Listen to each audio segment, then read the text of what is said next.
다윗과 부하들이 출정을 나간 사이에 이제 아말렉 부족이 시글락을 침공하죠. 방어병력이 전혀 없던 상태였기 때문에 이들은 식은 죽 먹기로 약탈을 자행합니다. 성읍과 집들에 불을 지르고 이곳에 남아있던 여자와 아이들, 가축과 재물까지 죄다 끌고 자신의 본거지로 돌아가고 있었습니다. 그러던 중에 예전에 이집트 근방에서 포로로 잡아서 부려먹던 이집트 소년이, 여기 소년이라고 번역되어 있지만 아마 10대 후반에서 20대 초반 정도로 추정되는 이제 나이입니다. 어쨌든 이 소년이 병이 들어서 움직이기가 힘들어요. 그런 상황이 발생하니까 이들은 이 소년을 그냥 광야 한가운데 버려두고 미련 없이 자기들의 길을 갑니다. 군대 다녀오신 분들은 알겠지만 지뢰 중에 이 발목 지뢰라고 하는 게 있어요. 이 지뢰를 밟으면 지뢰가 터지면서 지뢰를 밟은 사람의 발목을 날려버립니다. 목숨을 빼앗을 정도로 강력한 폭발이 되지 않고 발목만 날려버릴 정도의 폭발력. 그러면 사람의 목숨은 뺏으려고 하지 않는구나. 인도적인 배려가 여기에 들어있구나라고 생각할 수도 있겠지만 사실 여기는 인도적인 배려가 전혀 없는 오히려 악랄한 목적이 들어있다고 합니다. 보세요. 누군가 발목 지뢰를 밟잖아요. 그러면 이제 지뢰가 터지고 이 사람이 죽지는 않고 발목만 날아갑니다. 그러면 죽지는 않았는데 전혀 걸을 수 없는 상황이 되겠죠. 만약에 지금 전쟁이 한창 치열한 상황에서 내 옆에 있는 동료, 전우가 전사를 합니다. 죽습니다. 그러면 전우의 시신 놔두고 그냥 지쳐 놔두고 싸워야죠. 그런데 그렇게 죽었다면 모르지만 멀쩡히 살아있습니다.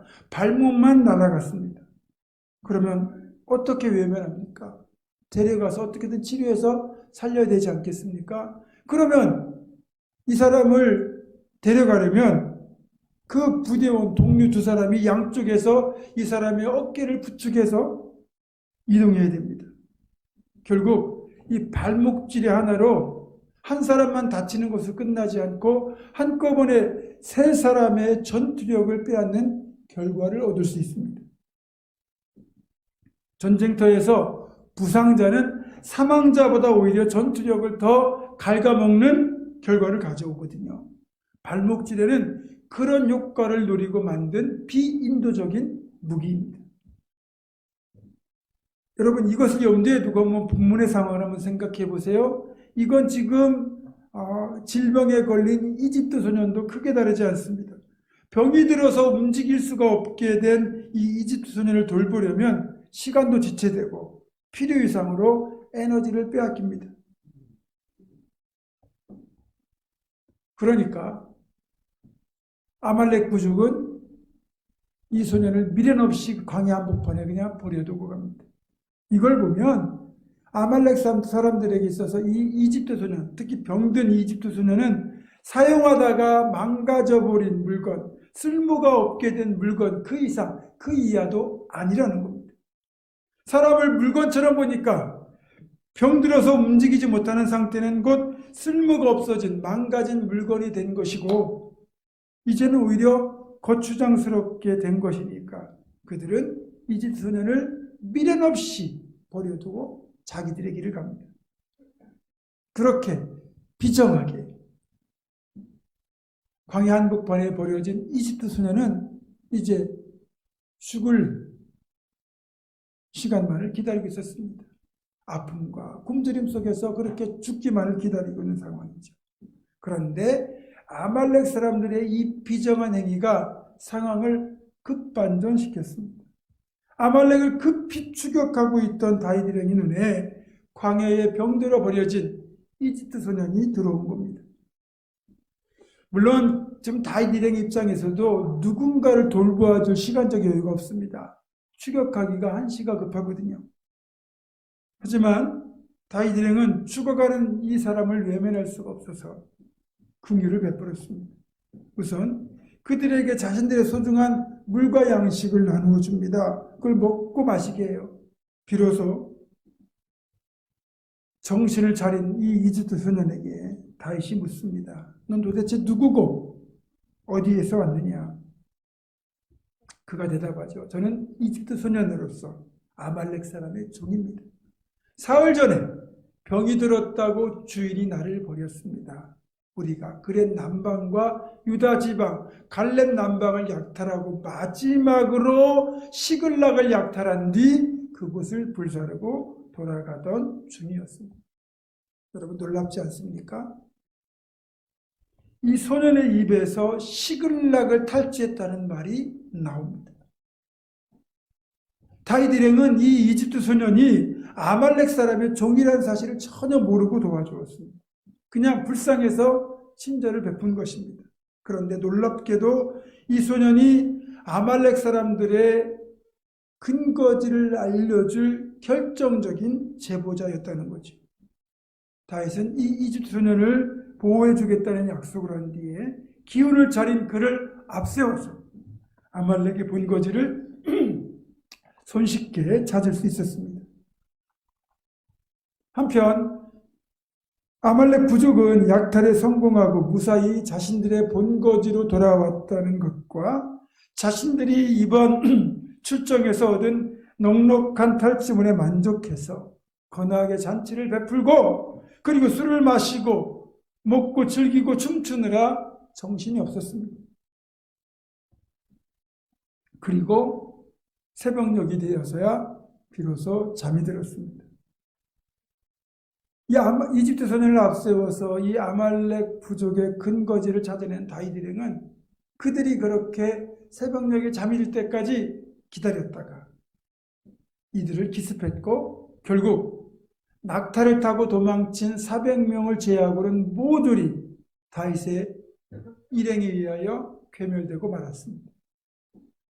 그리고 처음에 죽은 줄로만 알았던 가족들을 되찾은 것은 물론이고 이들이 탈취해간 가축과 재물들 그리고 여기에 더하여 아말렉이 다른 곳에서 탈취해온 엄청난 재물까지 덤으로 전리품으로 획득하게 되면서 자신들이 잃어버렸던 것보다 몇 배나 더 많은 전리품을 수확하는 기쁨까지 누리게 되었습니다. 화가 변화에 복이 되는 전화의 복이 일어난 거죠. 여러분, 제가 이렇게 간략하게 이번 사건의 개요를 말씀드렸는데 이 사건에서 우리에게 주신 메시지가 무엇일까요? 첫 번째는 신앙인들은 세상의 방식이 아니라 하나님의 방식으로 살아가야 한다는 겁니다. 하나님의 방식이 뭐냐? 지극히 작은 자를 돌보는 것. 그게 하나님의 방식이고 이 방식을 따라가야 그것이 결국은 전화위복의 축복으로 이어진다는 말이죠. 세상의 방식은 나에게 도움이 되지 않으면 돌아볼 필요가 없습니다. 나에게 도움이 되지 않으면 미련 없이 버려도 되는 것. 그게 지혜로운 것이고 그게 세상의 방식입니다. 토사구팽이라는 말 있죠. 토끼가 죽으면 토끼를 잡던 사냥개도 필요 없게 되어 주인이 삶아 먹는다. 요즘 반려견 키우는 분들이 많은데 이런 이제 고사성어 들으시면 화가 날 수 있을 겁니다. 이거 고사성어입니다. 이게 무슨 말이냐. 필요할 때는 잘 써먹다가 필요가 없게 되면 미련 없이 버리는 경우를 이르는 말이죠. 이게 바로 세상의 방식입니다. 본문에 나오는 이 아말렉 부족은 이 토사구팽 같은 이런 것을 삶의 방식으로 삼고 살아가는 세속적인 사람들의 대표 전형이라고 할 수 있습니다. 이들은 이집트 근방에서 한 소년을 붙잡아 포로로 끌고 와서 종으로 삼았고 그동안 그를 잘 부려먹었습니다. 그가 건강해서 쓸모가 있을 때는 종으로 잘 부려먹었지만 병들어서 쓸모가 없게 되자 냉정하게 버리고 떠난 것입니다. 사실 우리가 사는 이 세상, 토사구팽을 당연하게 여기는 아말렉과 같은 사람들로 가득 차 있습니다. 자신들에게 이익이 되면 언제라도 간도 빼주고 쓸개도 다 빼줄 것처럼 행동하지만 나에게 도움이 되지 않는다고 내 이익에 손해를 끼친다고 생각하면 언제라도 냉정하게 뒤돌아 버립니다. 세상에서는 아말렉처럼 그렇게 약삭 빠르고 개선적인 사람들이 잘 사는 것처럼 보이고 성공하는 것처럼 보입니다. 그래서 많은 사람들이 처세술이라는 미명하에 그렇게 살아갑니다. 그러나 분명한 사실은 그것이 성공이 아니라 결국은 실패라는 것을 오늘 본문이 너무나도 잘 보여줍니다. 결국 아말렉 부족이 이집트 소년을 버린 것이 결국 자신들의 멸망이라고 하는 최악의 결과를 가져오지 않았습니까? 반면에 다윗의 일행이 보여준 모습이 바로 하나님께서 우리에게 바라시는 신앙적 방식, 삶의 방식, 하나님의 방식이라는 겁니다. 솔직히 누가 보더라도 아말렉을 죽여가기에 다급한 시간, 만약에 이 병든 소년을 돕는다고 시간을 지체하면 도대체 뭐가 급한 건지 뭐가 중요한 건지를 분간조차 못하는 미련한 짓처럼 보일 수도 있습니다. 그렇다고 눈에 보이는 딱한 사정을 외면하는 건 신앙인의 마음에 많이 걸리죠. 그렇다면 우리는 마음에 걸리는 것을 해결하고 넘어가야 됩니다. 왜냐하면 그 걸리는 마음이 하나님께서 주신 마음이기 때문입니다. 하지만 그렇게 하려면 나의 시간, 나의 비용을 들여야 되고 어쩌면 큰 손해를 입을 수도 있습니다. 다윗 입장에서는 아말렉 추격은 영영 물 건너갈 수도 있습니다. 그러나 성경은 그것이 결코 손해가 아니라 오히려 축복이 될 것을 분명히 말씀하고 있습니다. 마태복음 25장 31절 이하를 보면 천국을 상속할 양, 지옥에 들어갈 염소를 구분하는 기준을 주님이 말씀하시는데 이렇게 되어 있습니다. 임금이 대답하여 이르시되 내가 진실로 너에게 이르노니 너희가 여기 내 형제 중에 지극히 작은 자 하나에게 한 것이 곧 내게 한 것이니라. 아멘. 그러니까 지극히 작은 자, 세상대로 표현하면 가난한 자, 어려움을 당한 자에게 행하는 것이 곧 하나님께 대하여 행하는 것과 똑같이 보시는 것이기 때문에 하나님이 하나님께 행한 것과 마찬가지인 그들에게 결국 하나님이 갚아주신다는 거예요. 다윗이 시간을 빼앗기고 자칫 그것 때문에 지체가 되어 추격에 실패할 위험을 감수하고 이 병들어가는, 그래 죽어가는 이집트 소년을 돌보아 주었을 때 오히려 다윗은 그것 때문에 훨씬 더 큰 복을 받았습니다. 남을 돕는 건 그래서 그 사람보다 내가 더 복받는 비결이고 그것 때문에 오히려 우리는 주님을 영접하는 결과까지 얻게 되는 겁니다. 그리고 오늘 본문 뒤에 26절 이하를 보면 다윗이 이날 아말렉 부족을 급습하여 얻게 된 엄청난 전리품 중에 일부를 유다 지파의 장로들에게 선물로 보냅니다. 그리고 그것을 통해서 유다 지파의 마음을 얻게 되는데 여러분 선물 싫어하는 사람 없잖아요. 결국 다윗은 사울 왕이 죽은 뒤에 자신들에게 선물을 보내주니 다윗을 유다 지파가 먼저 왕으로 추대하거든요. 결국 하나님의 방식으로 지극히 작은 자녀를 돌본 것이 엄청난 위기와 고난을 축복으로 바꾸는 전화위복의 은혜로 연결이 된 겁니다. 여러분, 그래서 남을 돕는 건 그 사람보다 내가 더 복을 받는 비결이고 주님을 대접하는 방법이라는 것을 잊지 마셔야 됩니다. 사랑하는 성도 여러분, 여러분에게 다가오는 그런 베풀매 기회를 외면하지 마십시오. 아니, 절대로 놓치지 마십시오. 만약에 그걸 외면하거나 놓치면 축복의 기회를 놓치는 것이기 때문입니다. 축복의 기회가 다가왔을 때 주님을 섬기듯 자비를 베풀고 섬김으로써 다시 받았던 이 놀라운 축복을 여러분의 것으로 만들 수 있기를 주님의 이름으로 축원합니다. 두 번째, 오늘 본문의 사건에서 얻는 교훈은 하나님의 응답은 특정 지점에 들어있다는 것을 알려줍니다.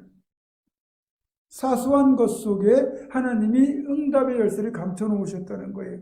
지난주에 우리가 살펴본 것처럼 다윗은 시글락이 완전히 텅 비어버린 것 때문에 분노한 부하들이 자신을 돌로 치려고 하는 그 다급한 상황에서도 하나님을 붙들고 기도함으로써 절망의 현실을 소망의 현실로 바꾸어 놓았죠.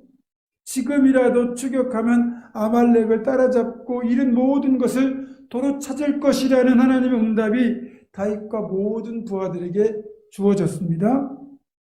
이런 다윗의 기도 하나님의 응답 앞에서 부하들의 분노는 사그러들고 다시 다윗을 중심으로 하나가 되어 아말렉의 발자취를 따라 추격을 시작했습니다. 하지만 하나님은 구체적으로 어떻게 추격을 해야 되는지, 어느 길로 가야 이들을 찾을 수 있는지, 하나님이 주신 이 응답이 어떻게 이루어질지를 알려주지 않으셨어요. 그래서 무작정 아말렉이 간 것으로 생각되는 길을 따라가는 겁니다. 그런데 우리가 보는 것처럼 아말렉을 추격하고 그들의 본거지를 찾아낼 수 있는 해결책을 하나님이 광야 한복판 이집트 소년에게 감추어 두셨다는 거죠. 하나님은 그냥 지나칠 수도 있는, 외면해도 되는 이 이집트 소년에게 응답의 열쇠를 감추어 두셨습니다. 만약 다윗과 부하들이 급하다는 이유로, 자신들의 상황이 더 급하다는 이유로 이집트 소년을 그냥 외면하고 지나쳤다면 하나님의 응답은 어쩌면 물거품이 될지도 모릅니다. 그런데 이집트 소년을 돌봐줌으로써 그 돌봄을 통하여 응답의 열쇠를 발견하게 된 거죠. 여러분, 그래서 이걸 아셔야 됩니다. 우리가 그렇게 간절히 기도하고 바라는 것이 있어요. 그 기도에 대한, 그 소망에 대한 하나님의 응답이 예비되어 있는데, 하나님은 그 응답의 열쇠를 어떤 특정한 사소한 지점에 감추어 두신다는 거죠. 그래서 우리가 그냥 사소한 것이라고 무시할 수도 있고 그냥 지나칠 수도 있는 그 특정 지점, 그 사소한 일이나 사건 속에 들어있는 하나님의 사인을 우리는 찾아낼 수 있어야 됩니다. 저는 이걸 영적인 분별력이라고 표현합니다. 자, 먼저 다윗에게 분별력이 필요한 지점은 2절이에요. 30장 2절이에요. 거기에 있는 젊거나 늙은 여인들은 한 사람도 죽이지 아니하고 다 사로잡아 끌고 자기 길을 갔더라. 일반적으로 이렇게 성읍을 약탈해서 사람을 끌고 가는 경우는 그 목적이 하나입니다. 데려다가 노예로 부려먹든지 노예로 팔아먹는 거죠. 또 죄송한 얘기지만 젊은 여성들은 남자들의 성적 놀이기가 될 수도 있습니다. 그렇게 본다면 늙은 여인들이나 어린아이들은 데려갈 가치가 없는 겁니다. 교회 승합차를 성도님들과 함께 타고 멀리 신방이나 나들이를 다녀올 때면 종종 나오는 우스갯소리가 있습니다. 아시는 분도 계실 텐데, 승합차에 타고 있다 보면 남자들은 원양어선에 팔아먹고 여자들은 마늘밭이나 염전에 팔아먹는다는 이제 우리가 우스갯소리를 하면, 우리 이제 권사님들이 그러시죠. 난 늙어서 안 돼. 힘없어서 안 돼. 밥만 축내. 이런 식으로 이제 대답을 하시는데, 실제 여러분이 약탈자라고 한번 생각을 해보세요. 약탈자 입장에서 볼 때 이득이 되는 것만 챙기는 것이 훨씬 현명한 대처입니다. 여기에서 늙거나 병들었거나 너무 어리거나 그런 사람은 여러모로 고추장스러울 뿐이에요. 노동력도 없고 무엇보다 병약한 사람들은 이동하는 속도가 현저히 떨어지거든요. 재빨리 약탈 현장을 벗어나서 추격하는 사람들이 따라붙기 전에 흔적을 남기지 않고 본거지로 돌아가는 것이 최선이라고 본다면, 아말렉 부족의 입장에서 노동력도 없고 속도만 떨어지게 만드는 노약자들을 사로잡아 끌고 가지 않고 그냥 죽여버리는 게 훨씬 더 나을 겁니다. 그런데 어찌된 일인지 이 아말렉 부족이 이 시글락에서만큼은 아무도 죽이지 않고 다 사로잡아 끌고 간 겁니다. 여러분, 한 사람도 다 죽이지 않고 다 사로잡아 끌고 갔다는 것이 무슨 뜻이겠습니까? 여기에 하나님의 특별한 손길이 개입되어 있다는 걸 눈치채셔야 됩니다. 앞에서 말씀드린 것처럼 약탈자들은 별 도움이 안 되는 사람은 죽이거나 버립니다. 아말렉 부족은 이집트 소년이 병들었다고 자신들이 몇 년 동안 부려먹었던 이 소년을 미련 없이 버리잖아요. 그런 아말렉 부족인데 시글락에 있는 사람들만큼 모두를 살려서 다 데려갔다는 건 아말렉 부족의 평소의 행동과는 일치하지 않습니다. 그렇다면 하나님이 여기 개입하셨다는 거죠. 시글락 공동체 사람들을 죽일 뜻이 없다는 거예요, 하나님께서. 그래서 이 지점에 우리의 분별력이 필요한 첫 번째 지점입니다. 하나님이 아말렉으로 하여금 시글락의 모든 사람을 살려서 끌고 가게 하신 이유는 산 넘어 산처럼 거듭 찾아온 이 엄청난 고난을 다시 어떻게 대처하고 이 고난 속에 들어있는 하나님의 계획을 다시 어떻게 분별하는지를 보면서 다시 훗날 진정 이스라엘의 왕이 될 자격이 있는지를 하나님께서 마지막으로 점검하는 일종의 테스트였다는 겁니다. 다윗은 아무도 죽지 않고 끌려갔다는 것을 깨닫고는 하나님의 신실하심을 붙든 겁니다. 그래서 다윗이 다급한 상황에서도 흔들리지 않고 하나님을 붙들 수 있었던 거예요. 그리고 분별력이 필요한 두 번째 지점은 바로 말씀드린 것처럼 이집트 소년입니다. 아말렉을 죽여가기도 바쁜 시간에 왜 하필 병들어 죽어가는 이집트 소년을 만나게 하셨을까 고민되지 않겠습니까? 다윗은 그 소년을 보살피는 것이 하나님의 뜻임을 깨닫고 일단 발걸음을 멈추고 이 소년을 돌보았습니다. 예수님의 비유로 따지면 선한 사마리아인이 된 거죠. 그런데 이 지점에 놀라운 축복의 응답을 이끌어내는 일종의 열쇠가 들어있었다는 거죠. 다윗은 이 병들어 죽어가는 이집트 소년을 만나게 하신 데에도 하나님의 뜻이 있을 것이라고 생각한 겁니다. 그래서 추격이 늦어질 수도 있지만 하나님의 방식으로 그를 보살펴 주었고, 그런 다윗의 분별력은 이 이집트 소년에게 감추어 두신 응답의 열쇠, 즉 아말렉의 본거지를 찾아낼 수 있는 최고의 정보를 얻는 것으로 이어졌습니다. 룻기를 보면 모압 땅에서 쫄딱 망해서 베들레헴으로 돌아온 나오미와 룻의 이야기가 등장하죠. 그런데 나오미가 자신과 자신의 며느리 룻을 복되게 회복시키려는 하나님의 계획을 어디에서 발견하는지 아십니까? 나오미는 아주 사소한 부분에서 그걸 발견합니다. 룻이 보리 이삭을 주우러 나갔을 때 보아스라는 밭주인이 룻에게 친절을 베풀었다는 이야기 속에서 그걸 발견해요. 대부분의 사람들이라면 보아스를 생각할 때 참 마음씨 좋은 사람이구나, 정말 고맙구나라고 생각하고 넘어갈 수 있는 사소한 지점인데, 그 지점에서 하나님께서 보아스를 통하여 우리 집안의 회복을 이루려 하시는구나 라는 사실을 나오미는 캐치해내죠. 보아스와의 만남이 하나님께서 감추어 두신 응답의 열쇠임을 발견한 겁니다. 그래서 나오미는 작심하고 룻과 보아스를 다시 만나도록 그렇게 준비를 하죠. 여러분, 사실 회복이 되려면, 축복을 받으려면 이런 눈치가 있어야 됩니다. 어떤 부부가 심각한 말다툼을 하고는 둘 다 서로 마음이 상했습니다. 오랫동안 말도 하지 않고 각방을 쓰며 지냅니다. 여러분, 그게 한 집안에서 얼마나 힘들겠습니까? 근데 어느 날 남편이 부부관계를 회복하고 싶은데 쉽지 않은 거예요. 그러다가 퇴근길에 마침 과일 장수가 귤을 파는 걸 보았습니다. 아내가 귤을 굉장히 좋아하거든요. 그래서 귤을 한 봉지 사가지고 퇴근하면서 그 귤 한 봉지를 식탁 위에 그냥 조용히 올려두고 방으로 들어갔습니다. 아내가 나와서 그 귤 봉지를 보았겠죠. 그리고 남편과 거실에서 마주쳤을 때 그렇게 얘기합니다. 귤 맛있대. 그러면서 두 부부가 화해를 했습니다. 오랫동안 냉전을 벌였는데 귤 한 봉지로 화해가 된 거예요. 여러분, 이 아내는 남편이 사온 귤 한 봉지가 사실은 화해를 청하는 남편의 손길이라는 것을 알아챈 거죠.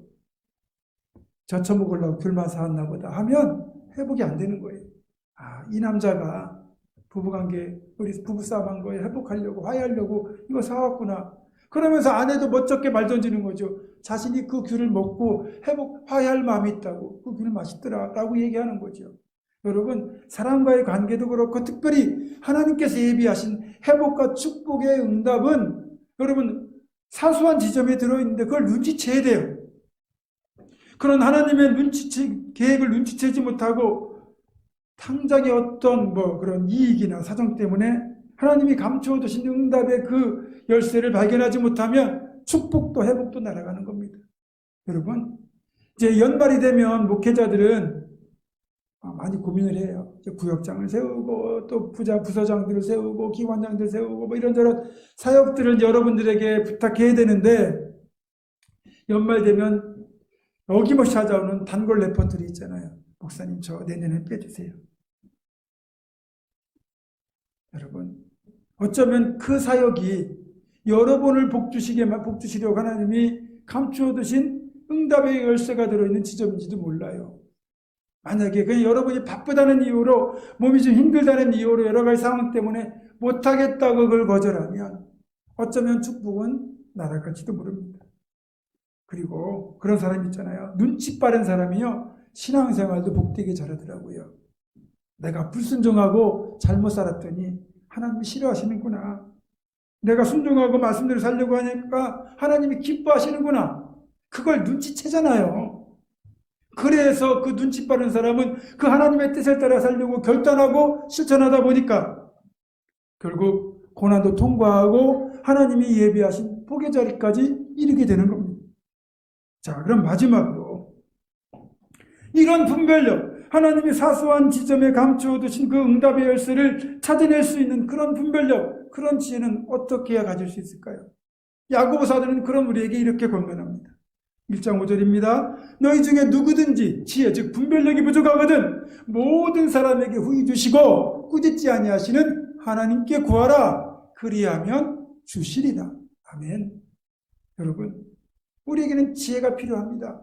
분별력이 필요합니다. 그것이 우리의 삶을 복되게 만드는 길이기 때문입니다. 그런데 하나님께서 그 지혜, 그 분별력을 구하는 자에게 후히 주신다고, 꾸짖지 않고 넉넉하게 주신다고 분명히 약속하고 있지 않습니까? 그러니까 그 지혜, 그 분별력을 달라고 기도로 구하시기 바랍니다. 사랑하는 여러분, 말씀을 정리합니다. 지극히 작은 자 하나를 외면하지 않는 것이 우리 신앙인의 삶의 방식, 원칙이라는 것을 기억하시기 바랍니다. 하나님께서 결코 그 선행을 잊지 않고 축복으로 응답하실 겁니다. 또 하늘의 지혜를 구하여 얻으시고 그 분별력으로 사소한 것들 속에 하나님께서 감추어 두신 응답의 열쇠를 발견하셔서 회복과 축복의 응답을 여러분의 것으로 만들어가는 여러분 되시기를 주님의 이름으로 축원합니다. 기도하겠습니다. 우리의 삶의 주관자가 되시는 아버지 하나님, 우리를 복되게 하시는 하나님의 계획 속에 들어있는 응답의 열쇠를 찾아내는 그 분별력을 통하여 회복과 축복의 응답을 누리는 우리 모두가 되게 하여 주시옵소서. 우리 주 예수 그리스도의 이름으로 기도드립니다. 아멘.